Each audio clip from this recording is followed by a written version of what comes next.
Susanna Wesley, born Susanna Annesley, was the daughter of Dr. Samuel Annesley and Mary White, and the mother of John and Charles Wesley. Although she never preached a sermon or published a book or founded a church, is known as the Mother of Methodism.Why? Because two of her sons, John Wesley and Charles Wesley, as children consciously or unconsciously applied the example and teachings and circumstances of their home life.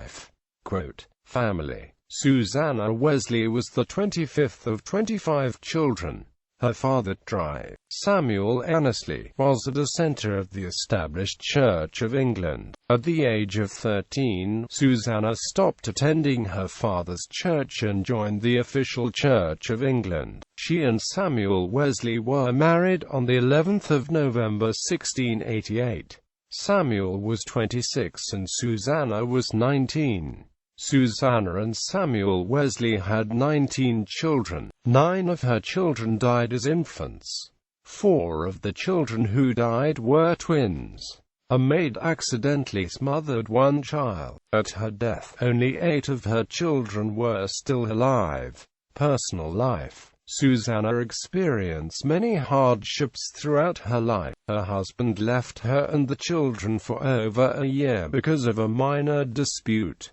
To her absent husband, Susanna Wesley wrote, "I am a woman, but I am also the mistress of a large family, and though the superior charge of the souls contained in it lies upon you, yet in your long absence I cannot but look upon every soul you leave under my charge as a talent committed to me under a trust. I am not a man nor a minister, yet as a mother and a mistress I felt I ought to do more than I had yet done. I resolved to begin with my own children, in which I observe the following method. I take such a proportion of time as I can spare every night to discourse with each child apart. On Monday I talk with Molly, on Tuesday with Hetty, Wednesday with Nancy, Thursday with Jackie, Friday with Patty, Saturday with Charles." Samuel Wesley spent time in jail twice due to his poor financial abilities, and the lack of money was a continual struggle for Susanna. The house was burned down twice. During one of the fires, her son, John, nearly died and had to be rescued from the second-story window. She was the primary source of her children's education. After the second fire, Susanna was forced to place her children in 2 different homes for nearly 2 years while the rectory was rebuilt. During this time, the Wesley children lived under the rules of the homes they lived in. Susanna was mortified that her children began to use improper speech and play more than study. Under no circumstances were the children permitted to have any lessons until they had reached the 5th year. But the day after the 5th birthday, the formal education began. They attended classes for 6 hours, and on the very first day they were supposed to learn the whole of the alphabet. All her children except 2 managed this feat, and these seemed to Susanna to be very backward.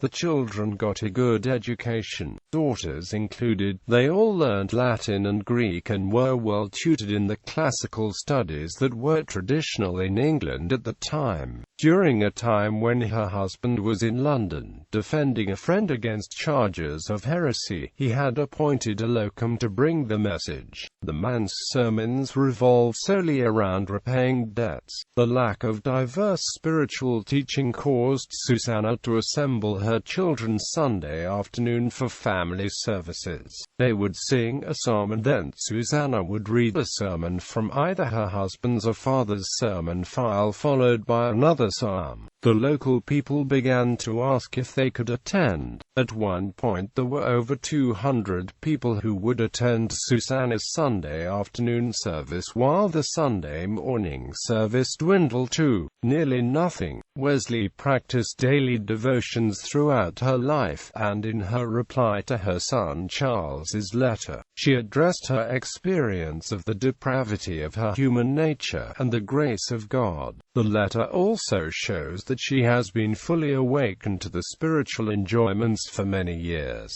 with which her sons were only recently made acquainted. Her husband Samuel spent his whole life and all of the family's finances on his exegetical work of the Book of Job. However, his work was not remembered and had little impact on his family other than as a hardship. In contrast, Susanna wrote several pieces that would be fundamental in the education of their children. In addition to letters, Susanna Wesley wrote meditations and scriptural commentaries for her own use. She wrote extended commentaries on the Apostles' Creed, the Lord's Prayer, the Ten Commandments. Alas, many of these were lost in the Rectory fire, but many survive. The most accessible means to her writings is Charles Wallace's excellent and important Susanna Wesley, The Complete Writings. Susanna was buried at Bunhill Fields in London.